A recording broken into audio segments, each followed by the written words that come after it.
good day mga kaidolo. Ito na naman ang mga Team Malasakit dahil ngayon ay araw ng kapistahan ng itim na Nazareno. Kaya magtitipon-tipon na naman ng mga Team Malasakit para mamigay ng tubig sa mga namamanata ngayon sa pesta ng itim na Nazareno. Punta na tayo ngayon sa meeting place na pinag-usapan namin. Hindi mga manata mamaya.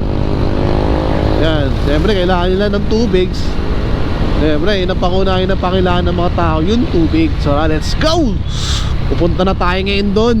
Ang unang proyekto ng Team Malasakit at ni Mubit ngayong araw na 2025 na mamahangi tayo ng tubig sa mga namamanata ngayon sa Quiapo dahil ngayon ay araw ng pesta ng itim ng Nazareno.